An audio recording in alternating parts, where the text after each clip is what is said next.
Fatiguée, la pauvre femme de ménage s'est endormie dans le fauteuil du PDG millionnaire, sans imaginer qu'il rentrerait plus tôt. À 32 ans, Claire Moreau était une femme que peu de gens remarquaient.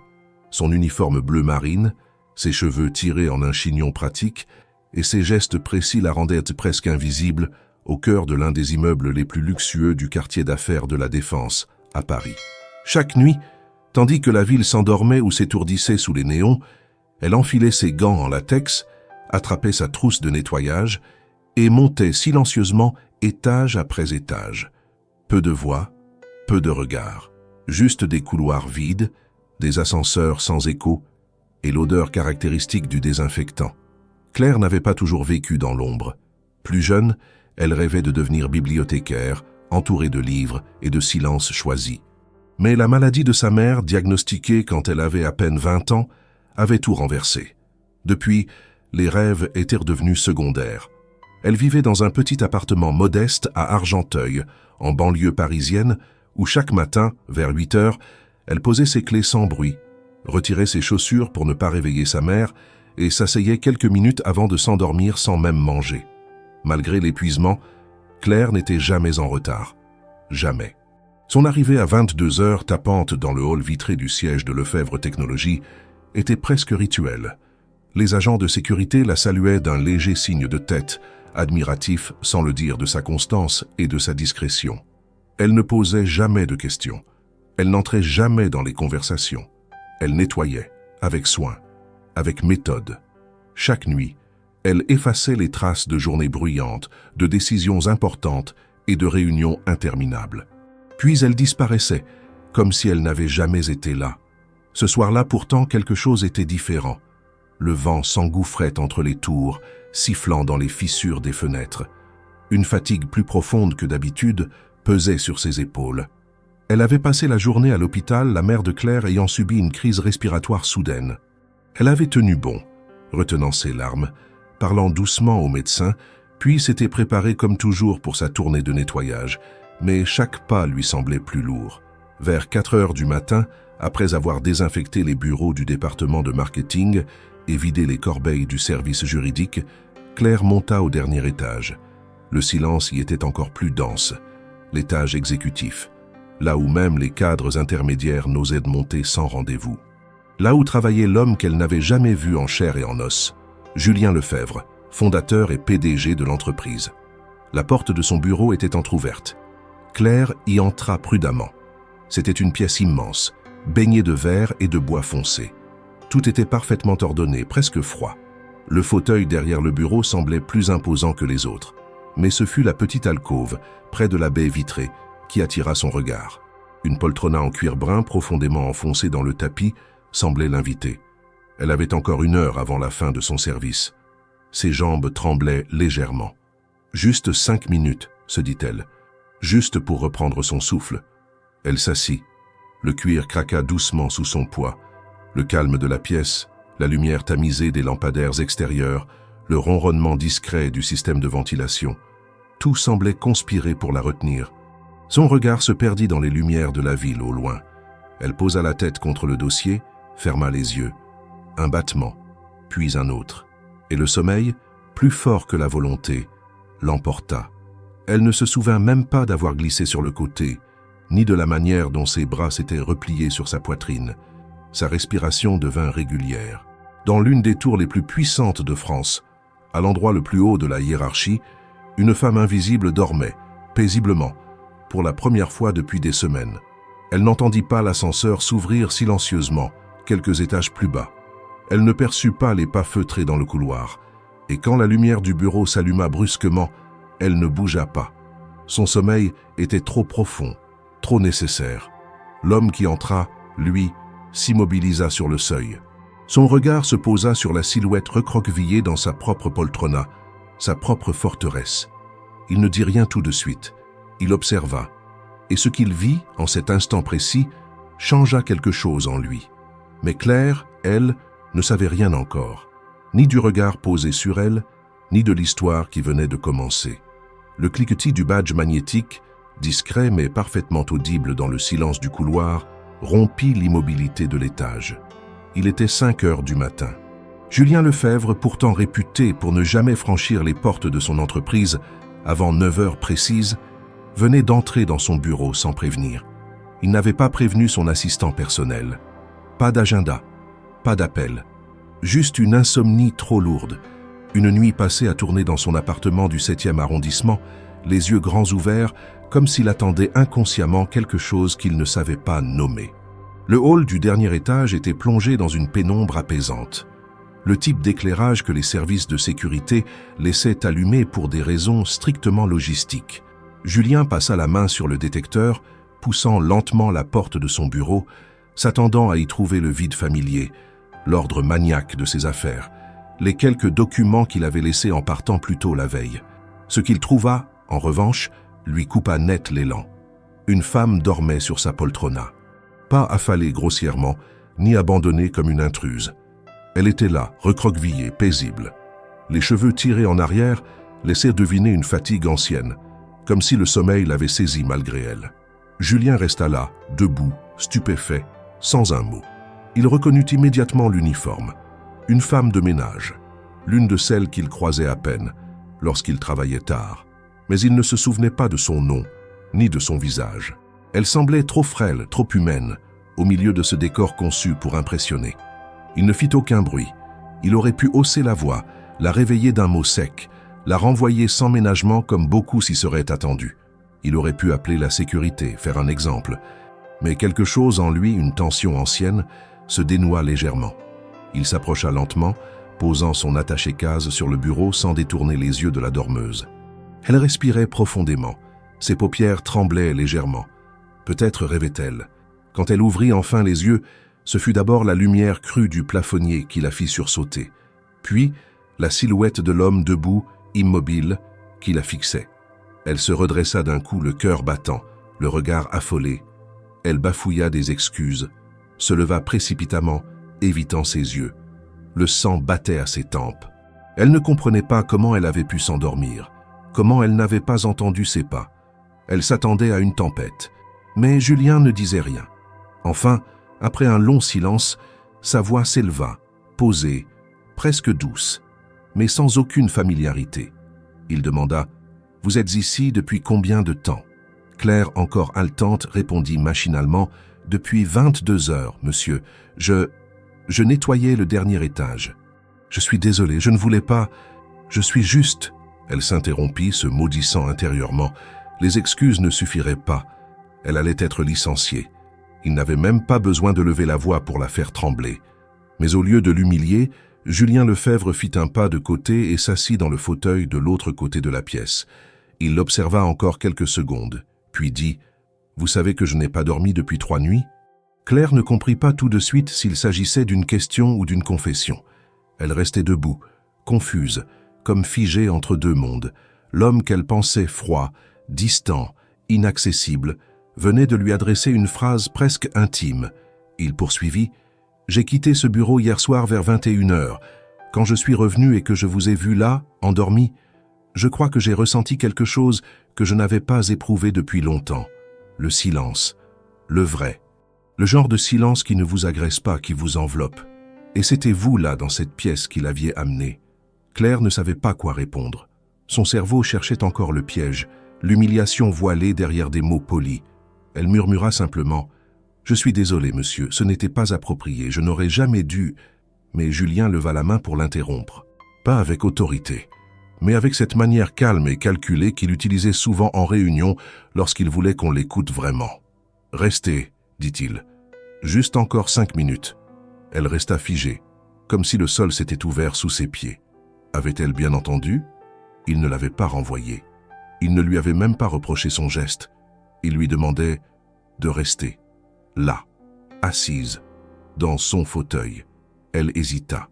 Chaque fibre de son corps criait que ce n'était pas raisonnable. Mais il y avait quelque chose dans sa voix, dans son regard qui ne relevait ni du pouvoir ni de la condescendance. Quelque chose d'étrangement sincère. Et elle s'assit à nouveau, lentement, les mains posées sur ses genoux, tendues comme un fil. Julien se leva, marcha jusqu'à la baie vitrée et contempla les lumières pâles de l'aube qui filtraient entre les buildings. Il ne parla plus, Claire non plus. Le silence, à nouveau, s'installa. Mais cette fois, il n'était plus gênant. Il était habité, fragile, d'une douceur inattendue. Lorsque l'horloge indiqua 5h30, Claire se leva.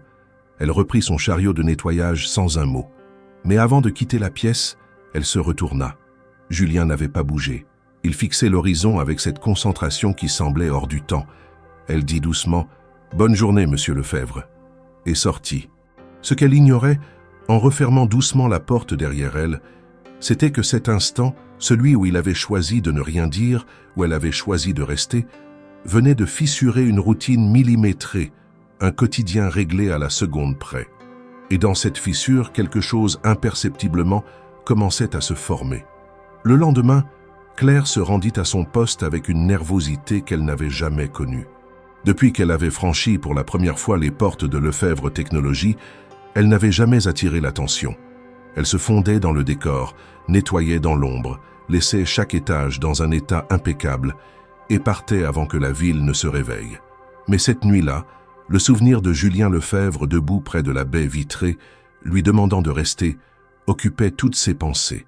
Elle se repassait la scène encore et encore, tentant de comprendre son comportement. Il n'avait pas crié, il ne l'avait pas humilié, il ne l'avait même pas réprimandé. Il lui avait parlé, presque comme à une égale. Son pas était plus hésitant en entrant dans le hall principal.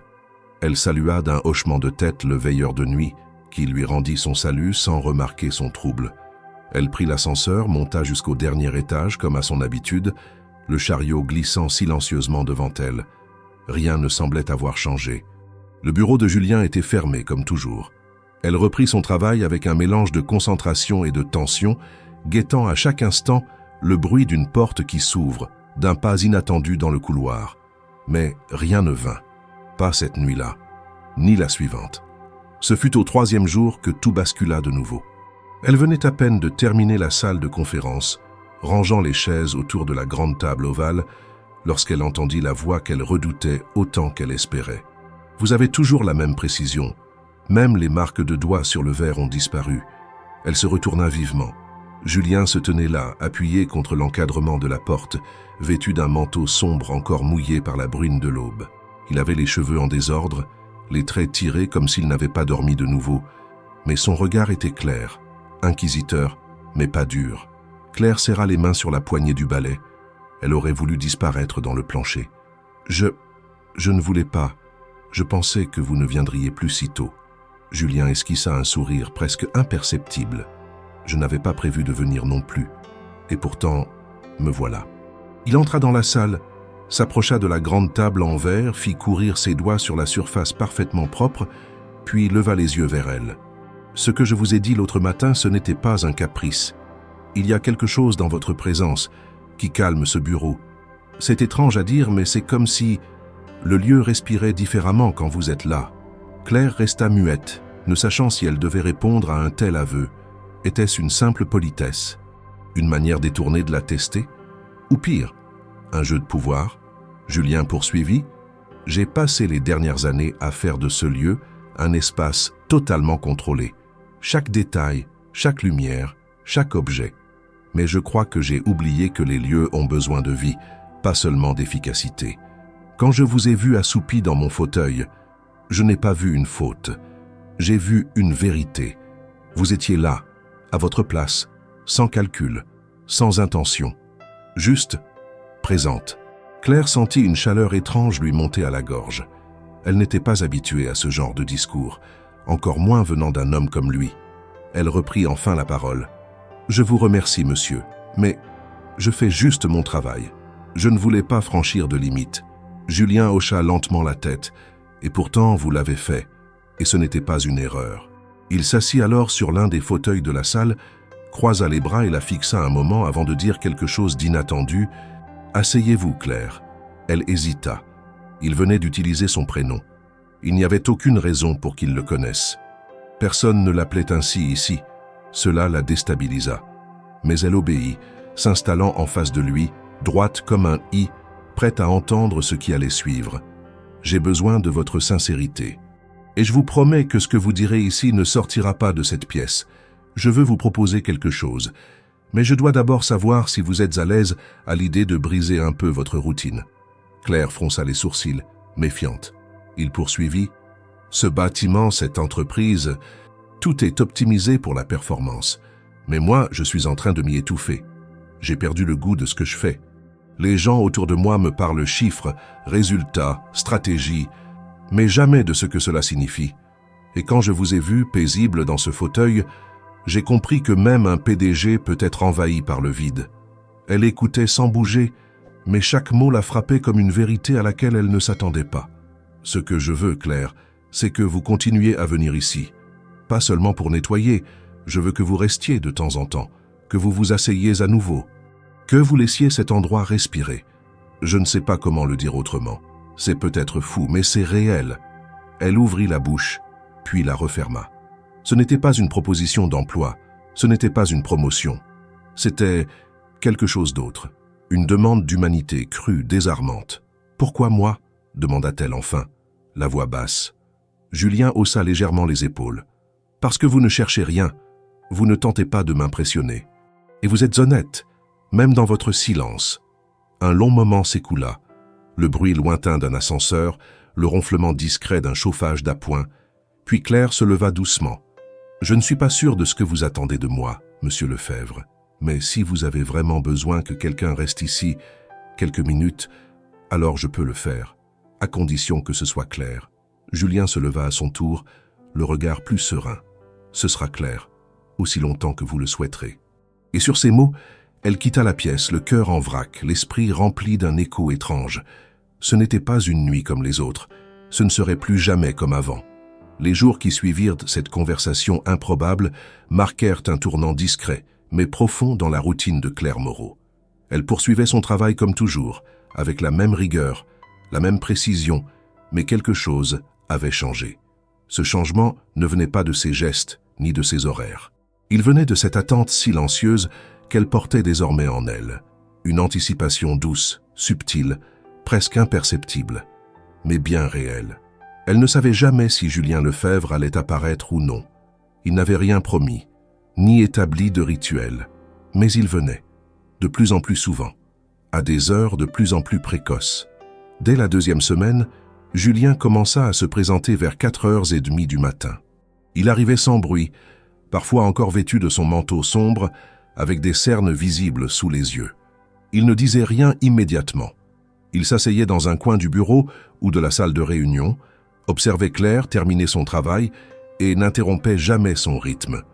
Lorsqu'elle avait fini, il lui adressait un simple « bonsoir » ou un hochement de tête. Puis, ils s'asseyaient, l'un en face de l'autre. Aucun d'eux ne semblait pressé. Aucun d'eux ne savait vraiment ce qu'ils faisaient là ensemble, à cette heure-là. Mais ils y étaient, et cela suffisait. Leurs premiers échanges restèrent polis, presque mécaniques.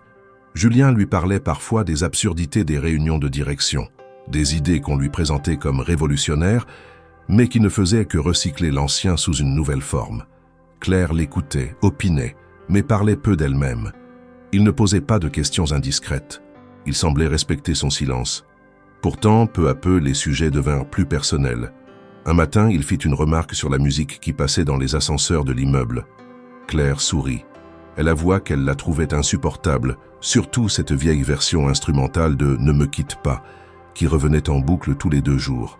Julien éclata de rire, un vrai rire, presque surpris de lui-même. « J'ai toujours cru que j'étais le seul à la détester », dit-il en secouant la tête. « Non », répondit-elle, « elle me donne envie de fuir l'ascenseur en marche. » À partir de ce jour, une complicité fragile naquit entre eux.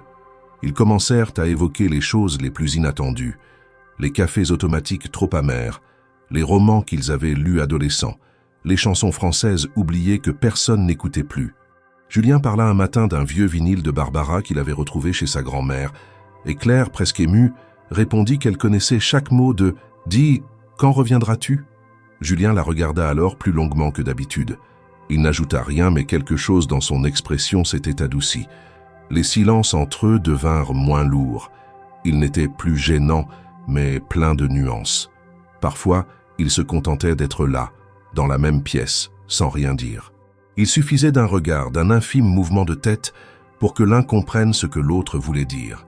Il n'y avait pas de flirt évident, ni de geste déplacé. Tout était contenu, maîtrisé. Mais dans ce contrôle, il y avait une tension qui ne faisait que croître. Claire, de son côté, se surprenait à attendre ces moments.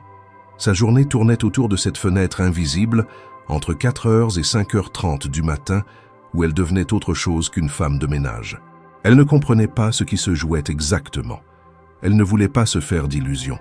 Elle connaissait trop bien la distance entre leurs mondes. Mais Julien, lorsqu'il lui parlait, ne regardait ni son uniforme, ni ses chaussures usées. Il la regardait, elle, comme si elle comptait. Un matin, alors qu'elle s'occupait de nettoyer la salle du conseil, elle le vit entrer avec un dossier à la main. Il semblait préoccupé. Elle se redressa instinctivement, prête à sortir pour ne pas déranger, mais il lui fit signe de rester. Il posa le dossier, s'assit dans un des fauteuils et resta silencieux. Claire continua son travail, concentrée, balayant les traces de doigts sur la surface vitrée de la table. Puis, sans lever les yeux, Julien murmura « Vous croyez que c'est possible de changer radicalement de vie à 38 ans ?» Elle s'arrêta un instant, surprise par la question. « Je crois que c'est possible à n'importe quel âge, si on le veut vraiment, répondit-elle.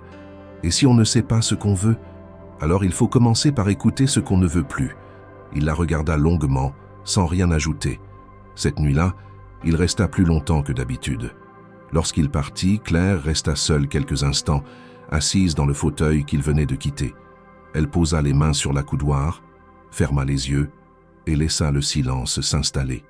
Ce fut à ce moment qu'elle comprit qu'ils n'étaient plus seulement deux inconnus partageant une heure perdue.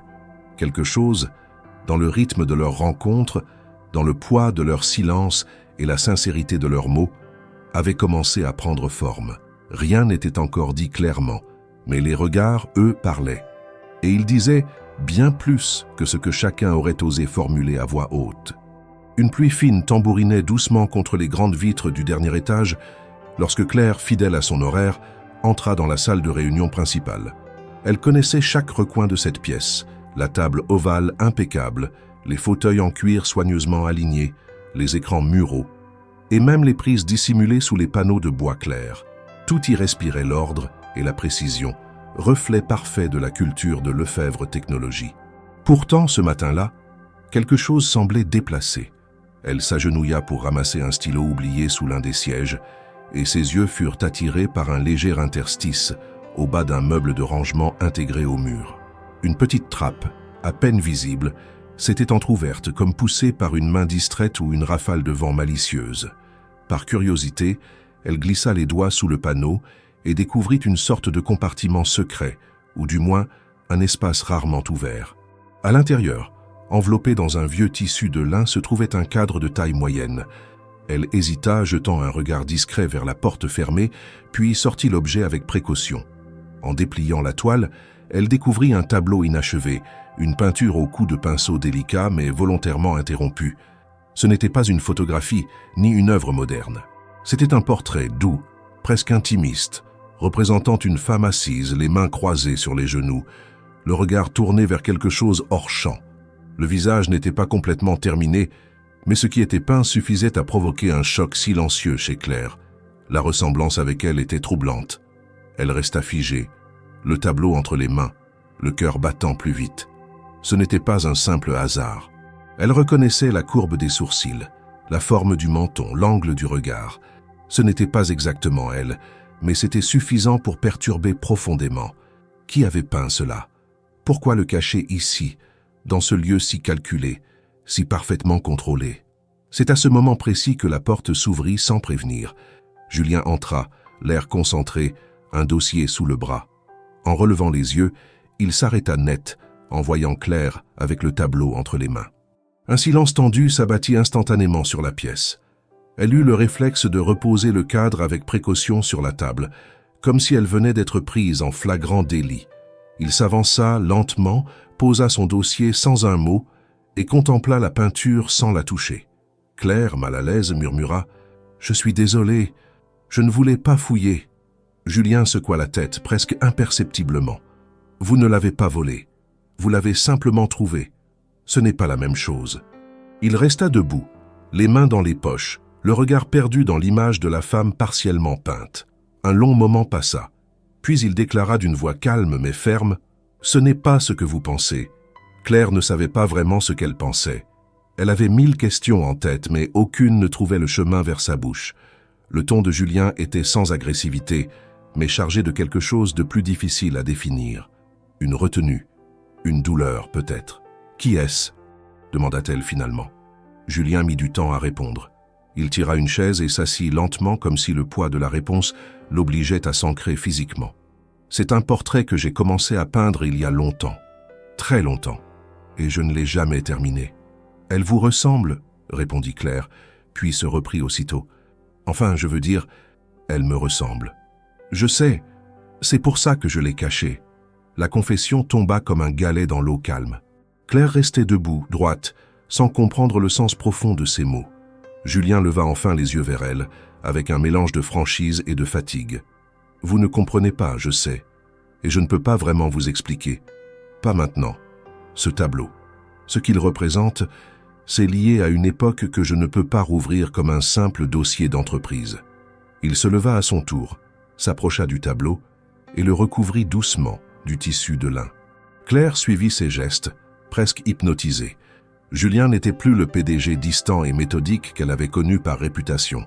Il semblait différent, comme fissuré de l'intérieur, mais d'une manière qui le rendait étrangement humain. « Je ne voulais pas que vous le trouviez, dit-il, mais je ne suis pas fâché que ce soit vous qui l'ayez vu. » Claire ne répondit pas. Il y avait trop de choses dans l'air entre eux à cet instant. Des soupçons, des souvenirs qu'elle ne possédait pas, et cette image peinte qui restait gravée dans son esprit. Julien reprit son dossier, posa une main brève sur le dossier de la chaise, comme pour marquer un point final, et dit simplement « Ce n'est pas ce que vous pensez, mais un jour peut-être je vous expliquerai. » Et il sortit, laissant Claire seule avec le tableau désormais recouvert et 1000 questions sans réponse. Elle resta là quelques instants de plus, le regard fixé sur la forme cachée sous le lin, avant de ranger à nouveau le cadre dans le compartiment. Mais quelque chose avait changé. Ce n'était pas seulement la découverte du portrait. C'était l'aveu silencieux, les mots à demi prononcés, le trouble dans les yeux d'un homme réputé inébranlable. Elle ne savait pas encore où tout cela l'amènerait, mais elle sentait que ce qu'ils partageaient venait de franchir une nouvelle frontière. Une frontière que ni l'un ni l'autre n'avait prévu d'approcher. Les jours qui suivirent la découverte du tableau furent marqués par une tension silencieuse que ni Claire ni Julien ne cherchaient à nommer. Le portrait, désormais dissimulé à nouveau dans la trappe, n'avait plus quitté l'esprit de Claire. Elle ne savait pas pourquoi il l'avait autant troublée. Était-ce la ressemblance déroutante, ou bien l'émotion contenue dans les traits à peine esquissés? Plus encore, c'était l'attitude de Julien qui la hantait, son regard chargé, ses mots retenus, cette façon de fermer brusquement une porte invisible entre eux. Elle n'osa plus poser de questions. Lui, de son côté, n'évoqua plus jamais le sujet, comme s'il n'avait jamais existé. Mais l'entreprise, vaste organisme vivant, bruissait de rumeurs, de souvenirs fragmentés, de confidences échappées dans les couloirs. Ce fut au détour d'une pause discrète au local technique, entre 2 étages, que Claire entendit une conversation qui capta toute son attention. 2 femmes de l'équipe administrative discutaient, sans se douter qu'une oreille attentive se trouvait de l'autre côté de la porte entrebâillée. « Tu te souviens de cette histoire avec Lefebvre? Ça remonte à quoi? 7 ou 8 ans? Celle avec la femme qu'il ne présentait jamais? Oui, celle-là. Personne ne savait son prénom. Elle venait parfois aux événements internes, toujours discrètement, toujours à l'écart. Et puis un jour, plus rien, disparue. J'ai entendu dire qu'elle était morte, mais d'autres disent qu'elle l'a quittée. Il a fait retirer toutes les photos, même celles où elle était floue en arrière-plan, comme si elle n'avait jamais existé. » Claire se figea. Elle savait que tendre l'oreille à ce genre de conversation ne lui apportait rien de bon. Mais elle ne pouvait s'empêcher d'écouter, comme si une partie d'elle avait besoin de comprendre ce que Julien n'avait pas dit. « Tu crois qu'il l'aimait vraiment ?» demanda l'une. « Va savoir. Les hommes comme lui, ils aiment peut-être à leur manière, mais il ne s'en est jamais remis, ça c'est certain. » Ces mots résonnèrent en Claire bien plus qu'elle ne voulait l'admettre. Elle retourna à son travail avec l'impression de porter un poids nouveau. L'image du tableau, la ressemblance troublante, et désormais cette histoire de femme disparue formaient un réseau de silence autour de Julien. Et au centre, elle se retrouvait sans y avoir été invitée. Cette nuit-là, lorsqu'il arriva, il avait l'air plus fatigué que jamais. Il ne porta aucun dossier, pas de tablette, pas de téléphone, Juste lui, les mains vides, les épaules un peu affaissées. Claire n'avait pas encore terminé son nettoyage. Elle s'attendait à ce qu'il reparte ou qu'il s'installe en silence comme d'habitude. Mais il s'approcha d'elle et dit « Est-ce que vous marchez un peu, parfois, en sortant d'ici ?» Elle le regarda surprise. « Oui, parfois, le long de la Seine, pour me vider la tête. Alors venez, ce soir j'aimerais marcher aussi. » Elle hésita. C'était inhabituel, mais il n'y avait ni insistance ni malaise dans sa voix. Juste une demande simple, presque tranquille. Elle accepta. Ils quittèrent l'immeuble en silence, descendirent les rues encore sombres de la Défense, puis longèrent les quais. L'air était frais, presque mordant, mais agréable. Julien gardait les mains dans les poches, le regard vers l'eau noire du fleuve. « J'ai perdu quelqu'un, Claire, finit-il par dire. Ce n'était pas une épouse, pas une collègue. C'était autre chose. » Elle le laissa parler sans interrompre. Elle n'aimait pas mon monde. Elle le supportait pour moi, mais elle ne l'aimait pas. Trop de structure, trop d'apparence. Elle venait de la littérature, de l'art. Moi, je venais du contrôle, des chiffres, mais elle m'a appris à voir autrement. Il s'arrêta un instant, contemplant un lampadaire dont la lumière vacillait au-dessus de l'eau. Elle m'a quitté, sans drame, sans cri. Elle a juste laissé une lettre courte. « Je ne suis pas faite pour ton silence. » Claire serra ses mains dans ses poches, comme pour garder l'équilibre face à la confession inattendue. J'ai essayé de la retrouver, de la convaincre, mais elle avait disparu complètement. Et moi, j'ai transformé chaque étage de cette tour pour que rien ne la rappelle. Mais évidemment, ça ne marche pas. Les souvenirs n'obéissent pas. Ils reprirent la marche lentement. Julien reprit plus bas. Le tableau que vous avez vu, je l'ai commencé après son départ. Je croyais que peindre m'aiderait, mais je n'ai jamais pu le terminer. Et la ressemblance ? Demanda Claire. Ce n'est pas vous, Claire. Je le jure. Mais quand je vous ai vu là, ce matin-là, endormi, j'ai eu l'impression d'un écho, d'un fragment.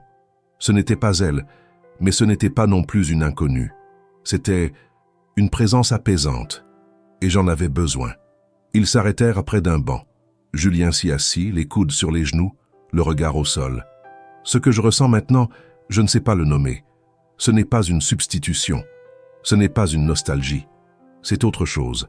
Claire s'assit à côté de lui doucement. Peut-être que ça n'a pas besoin de nom, peut-être que ça doit juste exister. Julien tourna la tête vers elle. Pour la première fois, elle soutint son regard sans détourner les yeux.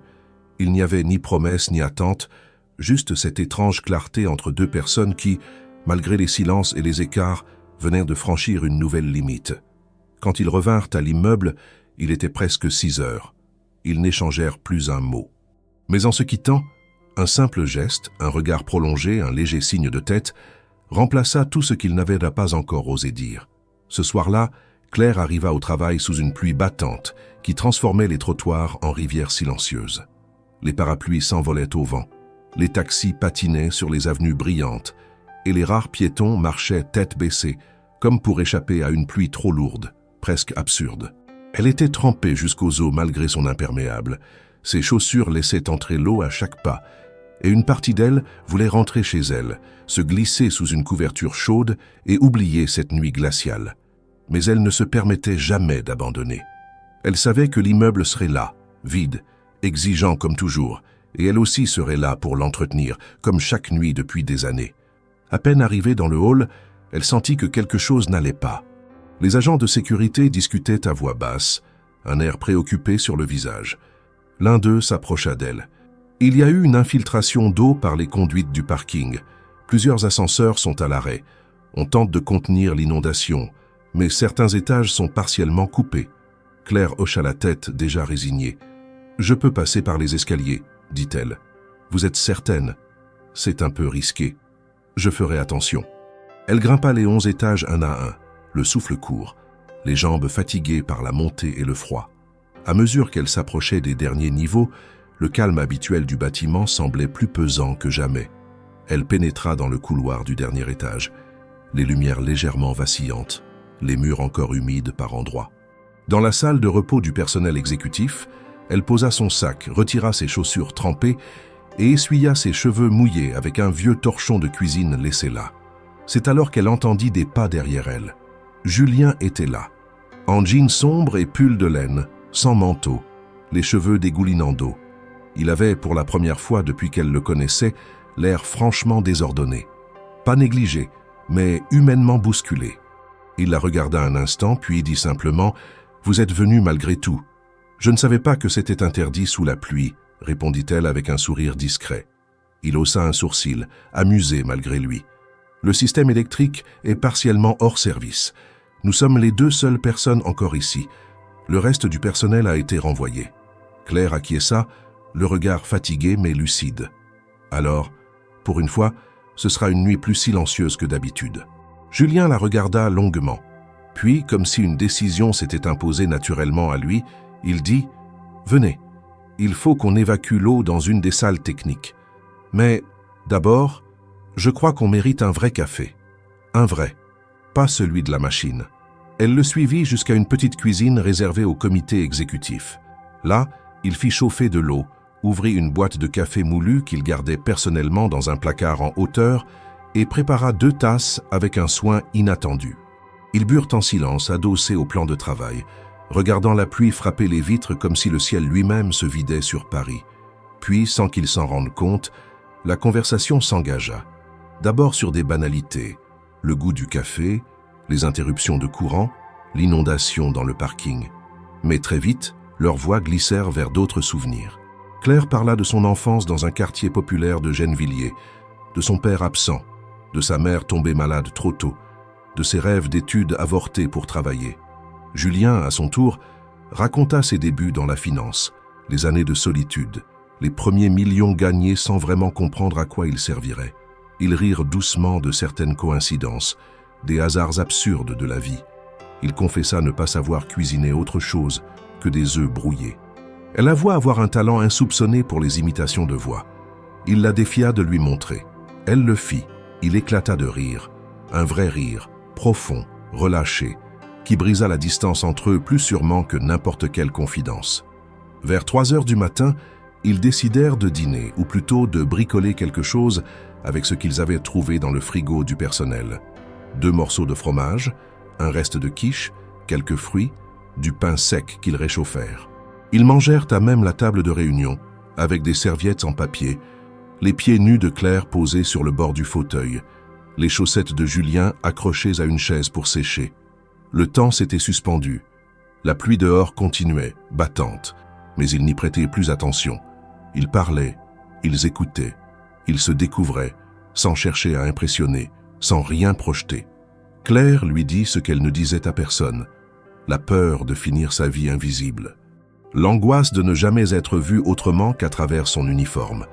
Il l'écouta sans la couper, avec une attention rare. Puis il lui dit ce que personne ne lui avait jamais dit, qu'elle avait une présence qui changeait l'air autour d'elle, qu'il s'en était rendu compte le jour même où elle s'était endormie dans son fauteuil. Elle ne sut pas quoi répondre. Il ne lui demanda rien. Il ne chercha pas à la toucher, ni à franchir une limite. Mais dans leur regard, une autre vérité prenait forme plus puissante que tous les gestes retenus. Quelque chose entre 2 êtres qui, par un pur hasard de météo, s'étaient trouvés piégés dans le même espace-temps et avaient enfin pris le temps de se regarder vraiment. Quand l'horloge afficha 5h45, ils rangèrent ce qu'ils avaient utilisé, remirent leurs chaussures humides et marchèrent lentement jusqu'à l'ascenseur, toujours hors service. Julien proposa de l'accompagner par les escaliers. Elle accepta.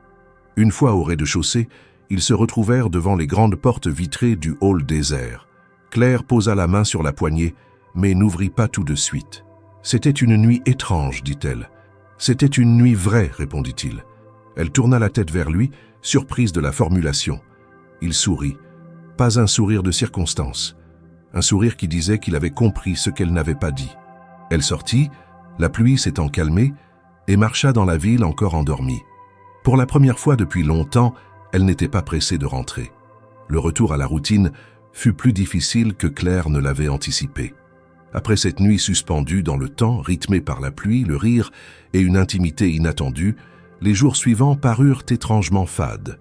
Le quotidien reprit sa place, avec ses horaires fixes, ses tâches répétitives, ses couloirs silencieux. Julien, fidèle à son habitude nouvelle, réapparut dans les premiers instants du matin, mais quelque chose avait changé. Ils parlaient moins. Leurs échanges restaient cordiaux, attentifs, mais empreints d'une prudence nouvelle. comme s'ils avaient frôlé un point de bascule qu'aucun des deux n'osait nommer. Claire sentait en elle une inquiétude sourde, une tension croissante qu'elle ne savait plus comment contenir. Elle se surprenait à penser à Julien bien plus qu'elle ne le voulait, à imaginer ses réactions, ses pensées, ses absences. Et surtout, elle se surprenait à espérer ses venues. Elle, qui avait toujours cultivé la distance, qui s'était construit une existence discrète, stable, faite de silence maîtrisé, commençait à sentir son propre contrôle lui échapper. Elle tenta de se raisonner. Ce n'était qu'un patron, un homme issu d'un monde inaccessible, dont la vie, les ambitions, les cercles sociaux étaient à 1000 lieues des siens. Ils ne parlaient pas la même langue, au fond. Ils avaient à partager des nuits de confidence, oui, mais cela ne signifiait rien. Pas dans la réalité, pas dans la structure impitoyable qui les entourait. Cette lucidité, aussi douloureuse qu'essentielle, la poussa à une décision radicale. Un matin, après avoir terminé son service et croisé brièvement Julien, qui ne lui avait adressé qu'un simple salut de tête, Claire rédigea un courrier au service des ressources humaines. Une demande de transfert, discrète, sans justification sentimentale, simplement motivée par la volonté de changer de secteur. Elle demanda à être mutée dans un autre bâtiment du groupe, à Boulogne-Billancourt, à partir de la semaine suivante. Elle n'en parla à personne. Elle ne prévint pas Julien. Elle voulait disparaître sans bruit, comme elle était toujours apparue. La réponse du RH arriva le jour même.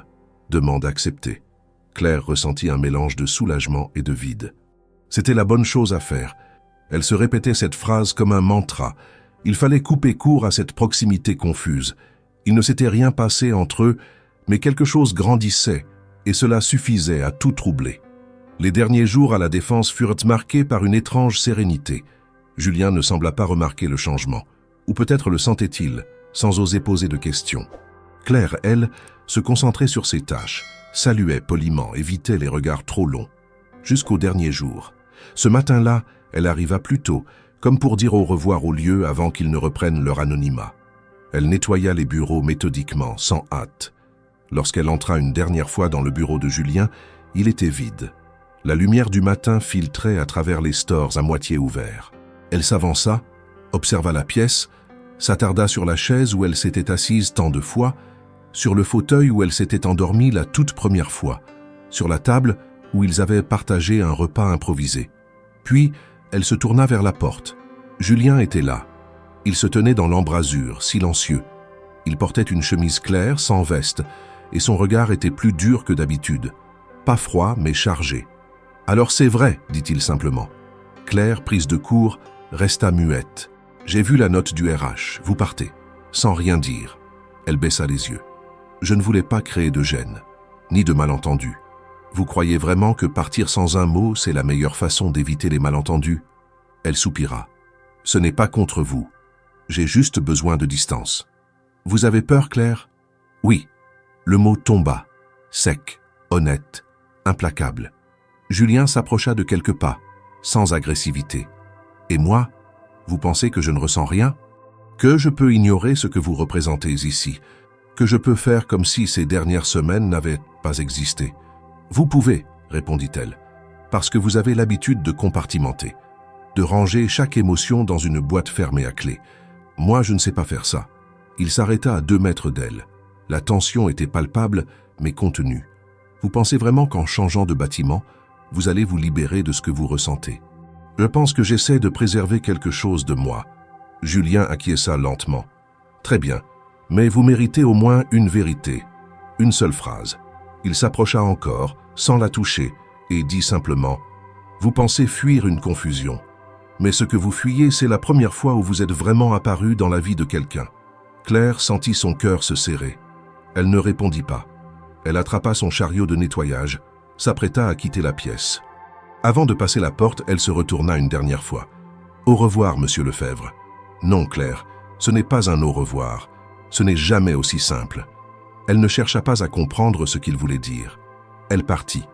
Elle prit les escaliers, sortit dans la lumière grise du matin et marcha longtemps avant de rentrer chez elle.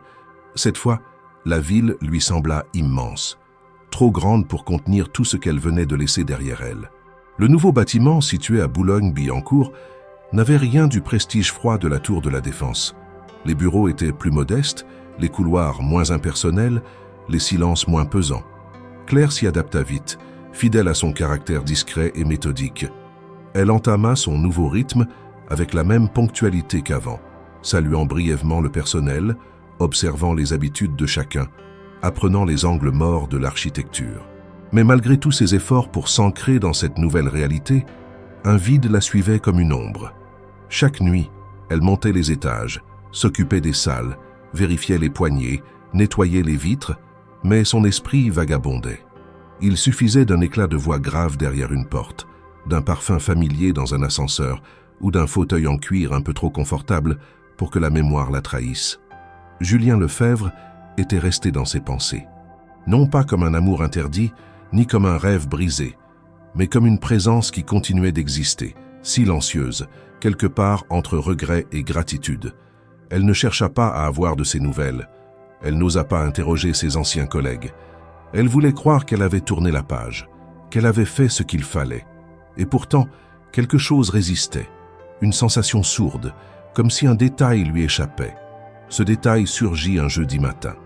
Elle fut convoquée par le service RH du siège central pour une réunion exceptionnelle de sécurité concernant les nouveaux protocoles dans tous les bâtiments du groupe. Rien d'extraordinaire. Mais la réunion avait lieu, ironie du sort, dans la même tour qu'elle avait quittée quelques semaines plus tôt. Claire hésita. Elle aurait pu refuser, invoquer une impossibilité. Mais elle accepta, avec une étrange tranquillité. Peut-être avait-elle besoin de ce retour, même bref. Un passage furtif pour confirmer qu'elle ne ressentait plus rien. Elle arriva avant l'heure. Le hall lui parut à la fois familier et lointain. Elle salua l'agent de sécurité, monta jusqu'au 12e étage, participa à la réunion sans mot dire, prit des notes, écouta les consignes.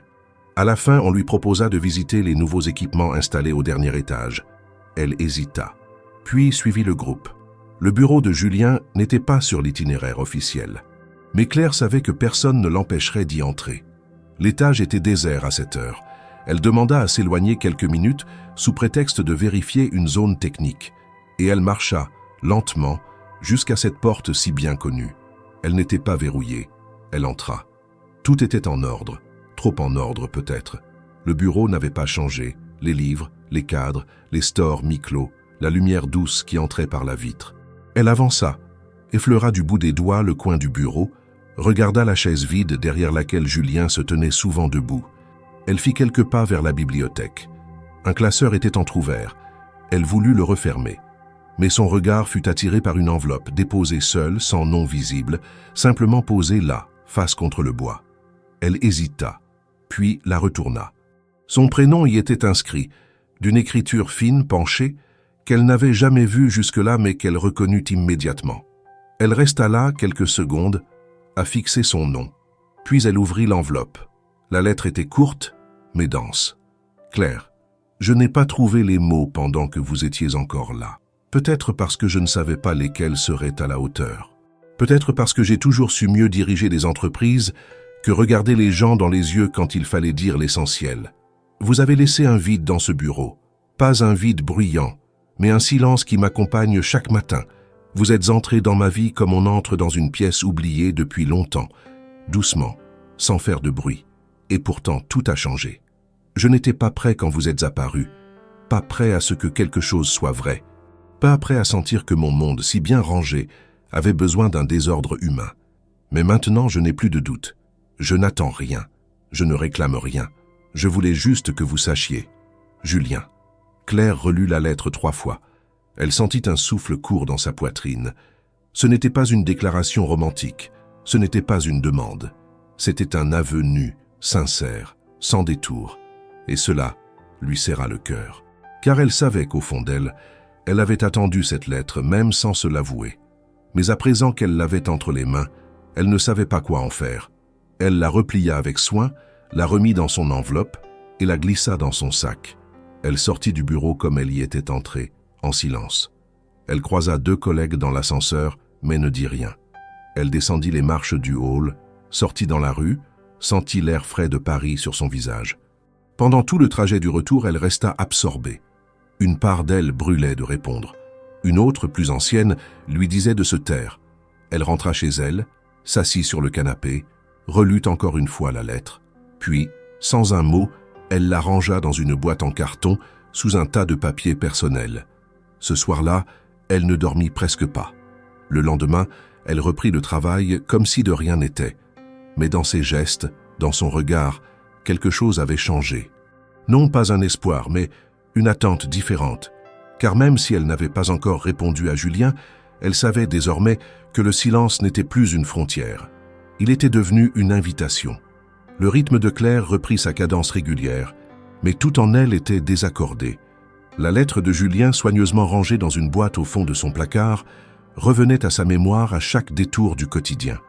Elle continuait de travailler avec la même rigueur, respectait ses horaires, saluait poliment ses collègues, nettoyait les bureaux avec la même précision, mais ses pensées étaient ailleurs.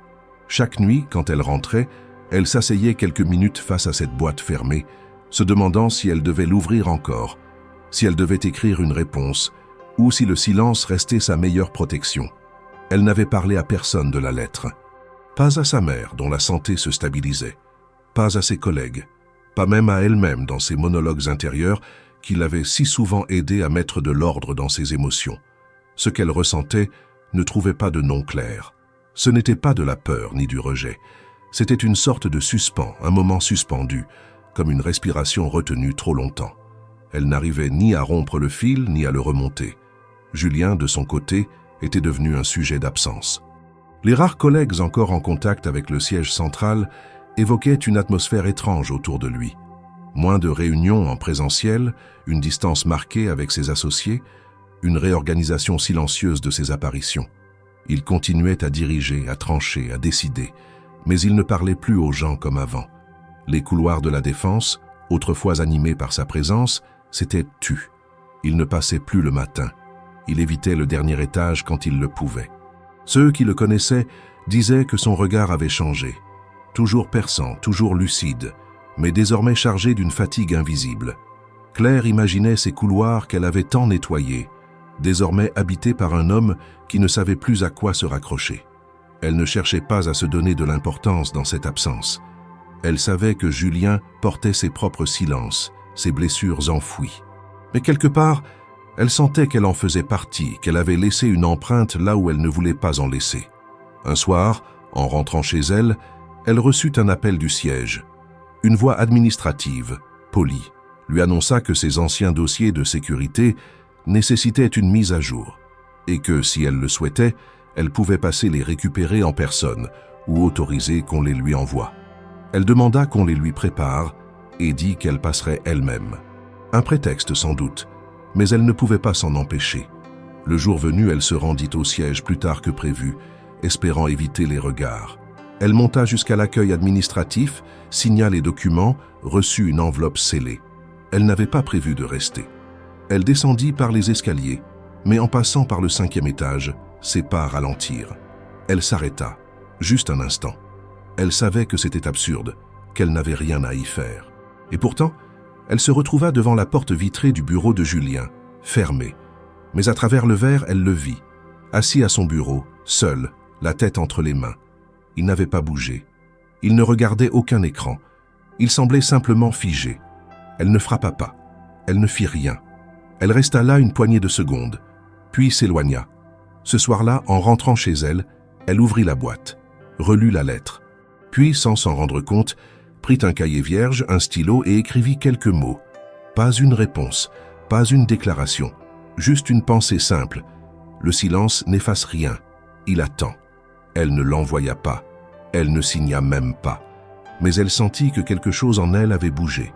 Pendant plusieurs semaines, le temps parut s'étirer. Paris poursuivait sa course indifférente. Les nuits devenaient plus longues, les matins plus froids. Et entre deux mondes, deux êtres continuaient d'exister sans se croiser. Claire, malgré tout, avançait. Elle prenait soin de sa mère, appelait parfois une amie de jeunesse, tentait de retrouver une vie normale. Mais la normalité n'avait plus la même saveur. Le souvenir de Julien n'était pas une obsession. Il était une ligne de fond, un écho dans tout ce qu'elle faisait.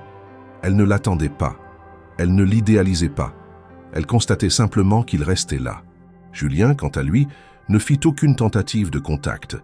Pas de message, pas de lettres supplémentaires, comme s'il respectait la distance imposée, ou peut-être, comme Claire, N'avait-il plus les mots? Mais ceux qui le croisaient parlaient encore de lui à voix basse. Certains disaient qu'il avait changé de rythme, qu'il venait plus tard, qu'il partait plus tôt. D'autres disaient qu'il passait plus de temps à observer qu'à parler. Il semblait moins pressé, moins tranchant. Comme s'il cherchait à comprendre quelque chose qu'il n'avait pas encore saisi. Et pendant ce temps-là, les jours passaient. Claire continua de remplir ses fonctions. Elle refusait les mutations proposées à l'étranger. Elle restait là, dans ce quartier un peu plus calme, un peu plus humain, mais où tout lui semblait secondaire. Elle se disait qu'elle finirait par s'habituer, par oublier, mais l'oubli n'arrivait pas. Un soir, en nettoyant un bureau du dernier étage du bâtiment de Boulogne, elle tomba sur un livre laissé sur une table basse, un recueil de poèmes de Paul Éluard. Elle le prit, le feuilleta, et au hasard des pages, elle lut une phrase soulignée à l'encre bleue « Il n'y a pas d'amour possible sans vérité ». Elle resta longtemps devant cette phrase, puis reposa le livre, remit en place les coussins du canapé et quitta la pièce. Elle savait que le silence ne durerait pas éternellement. Mais elle ignorait encore comment, ni quand, il serait brisé. Le mois de mai s'installait lentement sur Paris, avec ses lumières douces et ses fins de journée allongées. Les rues de Montmartre étaient particulièrement animées, comme à chaque printemps. Claire n'aimait pas spécialement les foules, mais ce samedi-là, elle s'y était rendue presque machinalement, poussée par l'envie de sortir de sa routine. Une amie lui avait parlé d'une exposition d'art installée dans une petite galerie au fond d'une impasse, organisée par des artistes émergents. L'entrée était libre, les toiles accrochées sur des murs irréguliers, le sol en pierre encore humide des pluies de la veille. Claire entra sans grande attente. Elle déambulait lentement, observant les œuvres sans trop s'attarder. Il y avait des collages, des peintures abstraites, des portraits au fusain, des installations minimalistes. Tout était modeste, sincère. Elle s'apprêtait à sortir lorsqu'une toile, au fond de la dernière salle, attira son regard. Elle s'arrêta net. Le tableau, de format moyen, représentait une femme assise, les mains posées sur ses cuisses, le regard tourné légèrement vers la gauche. La lumière sur son visage était douce, presque dorée. Les détails étaient subtils, les traits précis, mais sans excès. La scène n'avait rien d'ostentatoire, mais une force s'en dégageait. Ce n'était pas une copie du portrait qu'elle avait trouvé dans le bureau de Julien, mais il en était le prolongement. Elle le sentit immédiatement, car cette fois, le visage était achevé. Chaque courbe, chaque nuance de regard, c'était elle, indéniablement elle. Claire sentit un frisson lui parcourir l'échine. Le tableau était signé, mais pas du nom de Julien Lefebvre. Un pseudonyme discret, à peine lisible. Mais elle savait. Elle n'avait aucun doute. Il n'y avait que lui pour capter ainsi un détail du regard qu'elle ignorait elle-même porter. Elle fit un pas en arrière, comme pour reprendre son souffle. Puis, elle le vit. Julien se tenait de l'autre côté de la salle, partiellement dissimulé derrière un petit groupe de visiteurs. Il ne portait pas de costume, pas même de veste. Une chemise pâle, un pantalon sombre, rien qui signale son statut ou son importance. Il ne bougeait pas. Ses yeux étaient posés sur elle. Il n'y avait ni surprise ni attente dans son regard, seulement cette intensité calme qu'elle lui connaissait. Leurs regards se croisèrent. Elle ne bougea pas, lui non plus. Il n'y avait plus de barrières entre eux, ni hiérarchie, ni horaire, ni silence organisé. Juste une salle blanche, un tableau, et ce moment suspendu. Claire sentit son cœur battre plus fort, mais elle ne détourna pas les yeux. Elle s'approcha lentement, chaque pas mesuré, comme si elle franchissait un pont invisible. Julien fit de même. Ils se rejoignirent devant le tableau sans dire un mot. « C'est toi, dit-il finalement. »« Oui, répondit-elle. Je ne pensais pas que tu viendrais ici. »« Moi non plus. » Il regarda de nouveau la toile, puis elle. « Je ne savais pas comment te reparler. Tout semblait trop fragile, trop marqué. Alors tu as peint. C'était la seule manière que j'avais de dire ce que je n'arrivais pas à écrire. » Elle resta silencieuse. Il ne cherchait pas à se justifier. Il ne lui demandait rien. Et pourtant, tout était là. « Pourquoi ici ?» demanda-t-elle en désignant la galerie. « Parce qu'ici, personne ne me connaît. Et parce que je voulais que si tu venais, ce soit ton choix. Pas une invitation, pas une pression. » Elle leva les yeux vers lui, soutint son regard sans chercher à fuir. « Je suis venu sans savoir, mais je crois que je suis là parce que je ne pouvais pas ne pas venir. » Julien hocha lentement la tête. « Quand tu es parti, j'ai voulu respecter ton silence. Mais il ne m'a jamais quitté. Je ne t'ai pas oublié. Pas un seul jour. Claire sentit ses jambes trembler légèrement. Elle n'avait pas prévu ces mots. Elle n'avait pas anticipé ce moment. Mais tout en elle comprenait que c'était inévitable. « Et toi ?» demanda-t-il, la voix plus basse. Elle prit une longue inspiration. « Je t'ai laissé une place. Même sans t'écrire, même sans parler. Une place que personne d'autre n'a occupée. » Ils restèrent là devant la toile quelques minutes encore. La galerie se remplissait doucement. Les visiteurs passaient, jetaient un œil, s'éloignaient. Mais autour d'eux, tout semblait figé. « Tu veux qu'on sorte d'ici ?» demanda-t-il. « Oui. » Ils quittèrent la galerie ensemble, côte à côte. Ils ne se touchaient pas. Mais une distance invisible s'était résorbée. Ce n'était pas une reconquête, ni une réconciliation. C'était un nouveau départ, à leur rythme, sans précipitation, hors des regards. Dans la rue, le ciel s'éclaircissait doucement. Ils marchèrent lentement, sans parler. Le bruit de leurs pas sur les pavés semblait raconter tout ce qu'ils n'avaient pas dit. Ce n'était plus un silence pesant, c'était un silence habité. Claire savait que rien ne serait simple. Elle ne nourrissait pas d'illusions. Mais elle avait vu ce tableau, elle avait vu ce regard peint, et elle savait que quelqu'un, quelque part, l'avait regardée sans attendre qu'elle le regarde en retour. Elle savait désormais que le passé n'était pas une fin, mais un détour, et Julien, marchant à ses côtés, ne disait rien. Mais son regard, lui, avait tout dit. Il s'était retrouvé sans préméditation, sans calcul, dans un lieu neutre, loin des bureaux, loin des responsabilités, loin de tout ce qui avait défini leur relation jusque-là. Pourtant, en sortant de cette galerie de Montmartre, Claire et Julien savaient que ce qui venait de se passer allait tout modifier. Il n'y avait pas de retour en arrière possible. Ils avaient franchi une ligne, non pas de sentiment, mais de vérité. Ils marchèrent d'abord en silence, traversant quelques ruelles pavées, puis Julien proposa de s'arrêter dans un petit café en contrebas, presque vide à cette heure de fin d'après-midi. Claire accepta sans hésitation. Elle n'avait pas envie de rentrer. Elle avait besoin de comprendre, et peut-être plus encore, besoin d'être écoutée. Ils s'installèrent dans un coin discret, près de la fenêtre, avec vue sur une placette arborée. Le serveur prit leur commande rapidement, puis les laissa seuls. Julien se tenait droit, les mains posées sur ses genoux, le regard parfois perdu vers l'extérieur, parfois tourné vers elle. Claire, elle, se sentait étonnamment calme, comme si son corps avait compris avant sa pensée qu'il n'y aurait ni fuite, ni confrontation. Juste un moment vrai. « Tu peins toujours ?» demanda-t-elle doucement. Julien acquiesça. « Depuis que tu es parti, je n'ai fait que ça, pas pour exposer, juste pour laisser sortir ce qui restait. Et avant, j'avais arrêté, pendant des années. Trop de responsabilités, trop de contrôle, trop d'agenda. Peindre me semblait inutile. Jusqu'à toi. » Elle le fixa, surprise par la simplicité de ses mots. Il ne cherchait pas à séduire. Il disait les choses comme elles venaient, sans détour. Elle se sentit désarmée. « Ce tableau, » reprit-elle, « celui que j'ai vu à l'exposition. Il n'est pas qu'un portrait. Il raconte quelque chose. » Julien inspira lentement. « Il raconte ce que je n'ai pas su te dire, ce que je n'ai compris qu'après ton départ, que ta présence m'a reconnecté à quelque chose que j'avais oublié. Le silence habité. Tu étais là, sans rien attendre, et c'est ce que j'ai reçu comme le plus précieux. Et pourtant, tu ne m'as jamais retenu, parce que j'avais peur. Que ce que je ressentais ne soit pas assez clair, que ce soit trop tard, ou trop tôt, ou trop déséquilibré. » Elle baissa les yeux un instant, jouant avec le bord de sa tasse. « J'ai cru que tu avais tout oublié, que j'étais juste un moment de passage, une distraction dans ton monde parfaitement orchestré. Tu n'étais pas un moment, tu as été un point d'ancrage, et le vide que tu as laissé a été plus fort que tout ce que j'aurais pu planifier. » Un silence s'installa à nouveau, mais cette fois il n'avait rien de pesant. C'était une pause, comme une respiration partagée.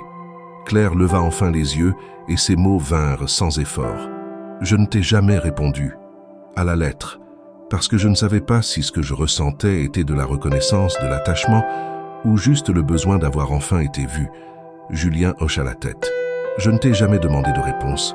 Je voulais que tu saches que je n'ai pas fait semblant. Que je n'ai pas tourné la page. Je n'ai pas tourné la page non plus, murmura-t-elle. Mais je me suis demandé si une histoire entre nous était possible.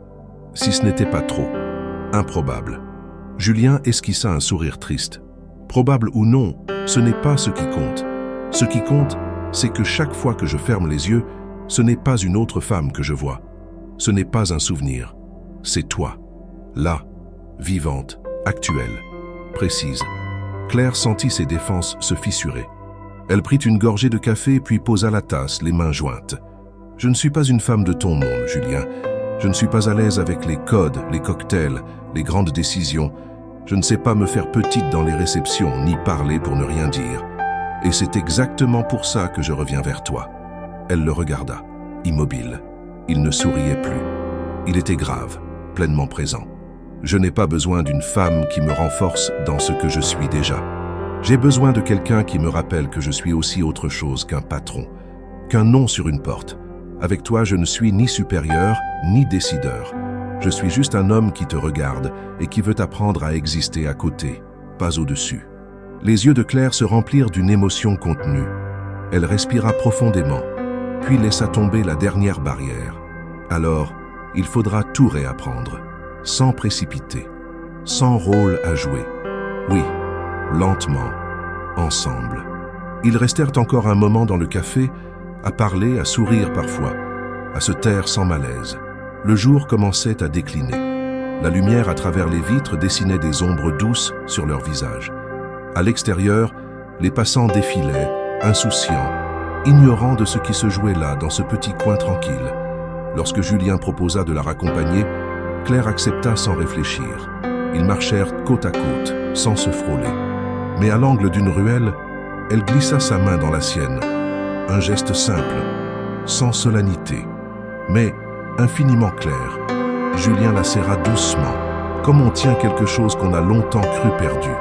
Ce soir-là, aucun mot de plus ne fut nécessaire. Le hall de la Tour Lefèvre n'avait pas changé. Ah, le marbre brillait toujours sous les spots intégrés au plafond. Les plantes vertes impeccablement entretenues bordèrent le chemin jusqu'aux ascenseurs, et le mur d'écran diffusait encore des images de projets internationaux, de chiffres de croissance, de campagnes de communication léchées. Pourtant, ce matin-là, une chose était fondamentalement différente. Claire ne tenait plus de chariot de nettoyage entre les mains. Elle ne portait pas d'uniforme. Elle ne marchait pas avec cette discrétion maîtrisée de celle qu'on ne doit pas remarquer. Ce jour-là, elle entra comme invitée. Une robe sobre, bleu nuit, une veste beige soigneusement ajustée, des cheveux attachés avec élégance, et ce regard qui n'était plus celui de la femme qui nettoyait les traces des autres. Elle marchait droit, sans hésitation, et chacun de ses pas résonnait dans l'espace comme s'il marquait la fin d'un chapitre silencieux et l'ouverture d'un autre, entièrement neuf. L'agent de sécurité la reconnut, sans en être certain. Il hésita un instant, la salua poliment et elle lui rendit son sourire sans s'expliquer. Il n'y avait plus besoin d'explication. À l'étage supérieur, tout était prêt pour la conférence de presse annuelle de Lefèvre Technologies. Les équipes de communication, les journalistes spécialisés, les partenaires du groupe et les représentants d'associations attendaient l'ouverture des portes de l'auditorium. Sur le programme officiel, un nom avait attiré quelques regards, Claire Moreau, directrice du projet social Femmes en Futur. Aucun poste précédent n'était mentionné. Juste un titre clair et la promesse d'un discours en clôture. Julien Lefèvre, fidèle à lui-même, arriva sans fanfare. Il monta sur scène à l'heure exacte. Pas de long discours d'introduction. Il remercia les invités, présenta les avancées de l'année, les nouvelles branches de l'entreprise, les collaborations en cours. Puis, au moment de parler des engagements sociaux du groupe, il s'interrompit, regarda la salle et déclara « Depuis plusieurs années, nous avons mis en place un programme d'accompagnement destiné aux femmes issues de milieux modestes, visant à leur offrir des opportunités concrètes de formation et d'emploi dans le secteur technologique. Mais aujourd'hui, ce programme entre dans une nouvelle phase. Et pour la diriger, j'ai choisi une personne dont la présence ici dépasse toute compétence technique. Une femme qui incarne par son parcours ce que signifie réellement briser les barrières invisibles. Il fit un signe discret vers l'entrée de la scène. Claire apparut, sobre, droite, assurée. Elle avança sous les regards, sous les murmures étonnés. Certains l'avaient croisée sans jamais la regarder. D'autres, qui l'avaient ignorée, cherchaient à comprendre ce qu'ils avaient manqué. Elle prit place à côté de Julien. Il s'effaça d'un pas, la laissant seule face au public. « Je ne suis pas née dans ce monde », commença-t-elle. « Je n'ai pas grandi avec l'idée que je pourrais un jour parler ici, devant vous, avec un titre officiel, une fonction stratégique. Pendant des années, j'ai travaillé la nuit, dans le silence, à effacer les traces de ceux qui prenaient les décisions. J'étais invisible, mais j'ai toujours observé, j'ai toujours écouté. Et un jour, quelqu'un m'a regardé. Pas comme une tâche à corriger, pas comme un nom sur un badge, mais comme une personne. Ce regard a changé le cours des choses. Elle parla de l'importance de la dignité, du respect, de l'égalité d'accès à l'éducation. Elle présenta les axes du projet, les prochaines formations, les collaborations avec les centres sociaux et les écoles techniques. Mais à travers chaque mot, transparaissait une force tranquille. Elle ne cherchait pas à impressionner, elle témoignait. Et dans cette parole-là, il y avait une puissance rare. À la fin de son discours, un silence inhabituel envahit la salle. Pas de réaction immédiate. Puis, progressivement, les applaudissements commencèrent. D'abord timides, puis plus assurés, jusqu'à devenir une ovation entière. Claire remercia d'un simple hochement de tête et quitta la scène. Julien la rejoignit en coulisses. Il ne dit rien. Il posa simplement une main sur son bras, avec cette retenue qu'elle connaissait si bien. Elle se tourna vers lui et dans son regard, il lut l'évidence. Ils n'avaient plus rien à prouver. Le reste de la journée fut marqué par les félicitations, les contacts échangés, les promesses de partenariat. Claire s'y prêta avec professionnalisme. Elle savait que ce n'était pas un aboutissement, mais un commencement. Elle ne voulait pas devenir une exception. Elle voulait ouvrir la voie. En fin d'après-midi, une petite réception fut organisée dans l'une des salles panoramiques du dernier étage. Claire y arriva en dernier. Julien l'attendait, un verre d'eau à la main, entouré de quelques invités. Lorsqu'elle entra, il s'approcha, s'adressa à elle non comme à une collègue, ni comme à une subordonnée, mais comme à une partenaire. « Ce n'est pas un monde facile, dit-il. »« Je ne cherche pas la facilité, » répondit-elle. Ils s'éloignèrent un peu du groupe, vers les grandes baies vitrées. Paris s'étendait devant eux, immense, vibrante, presque paisible. Claire s'appuya légèrement contre la rambarde. « Tu te souviens de la première fois que je suis entrée ici ? » ?»« Oui, tu dormais dans mon fauteuil. Je ne savais pas que tout allait commencer à ce moment-là. Moi non plus. » Il se tourna vers elle. Cette fois, il prit sa main sans hésiter. « Merci d'avoir été plus forte que mon silence. Merci de m'avoir regardé. » Ils restèrent là un moment sans mots inutiles, juste cette évidence entre eux, ce qu'ils avaient construit n'était pas né d'un coup de foudre, ni d'un hasard romanesque, mais d'une succession de choix, de gestes retenus, de silences écoutés. Ce jour-là, Claire n'était plus la femme de l'ombre. Elle n'était pas non plus un symbole, elle était simplement à sa place. Et dans ce bâtiment qu'elle avait tant de fois traversé sans être vue, elle marchait désormais non comme une passante, mais comme une femme que l'on attendait. Fatiguée,